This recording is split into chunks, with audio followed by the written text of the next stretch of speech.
એક નદી કાંઠે જાંબુડાનું મોટું ઝાડ હતું. જાંબુડાના ઝાડ પર દરરોજ એક વાંદરો જાંબુ ખાવા આવતો.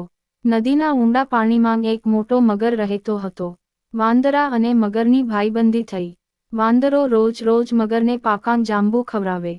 મગર એકવાર થોડાં જાંબુ મગરી માટે લઈ ગયો. મગરીને જાંબુ બહુ ભાવ્યાં. મગરી જાંબુ ખાતાં ખાતાં મગરને કહે, રોજ આવાં મીઠાં જાંબુ ખાનારા વાંદરાનું કાળજું કેવું મીઠું હશે. તમે એને લઈ આવો તો હું તેનું કાળજું ખાઉં. મગર કહે, તે હવે મારો ભાઈબંધ થયો છે. ભાઈબંધ સાથે મારાથી દગો કેમ થાય? મગરીએ જીદ કરી કહ્યું, જો તમે કાળજું નહીં લાવી આપો તો હું મારો જીવ આપી દઈશ.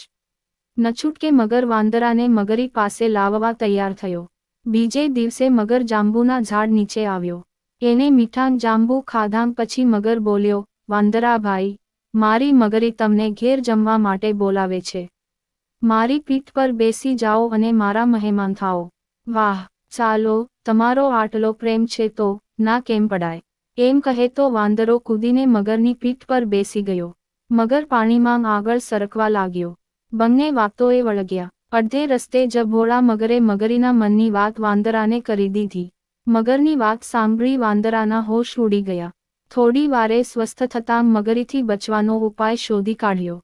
વાંદરો કહે, મગરભાઈ, તમે પણ ખરાંગ છો. તમારે આ વાત મને પહેલેથી જ કહેવી હતી ને. મારું કાળજું તો હું ઝાડ પર મૂકીને આવ્યો છું. ચાલો પાછા જઈ કાળજું લઈ આવીએ. મગર વાંદરાની વાત સાચી માની પાછો કિનારા તરફ વળી ગયો. કિનારો આવતાં વાંદરો એક મોટો કૂદકો મારી ઝાડ પર પહોંચી ગયો. પછી કહે, મૂર્ખ મગર, કાળજું તે કંઈ ઝાડ પર મુકાતું હશે.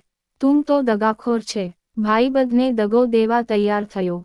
જા હવે કદી આ જાંબુડાના ઝાડ નીચે આવતો નહીં. એમ કહી વાંદરો ત્યાંથી બીજે જતો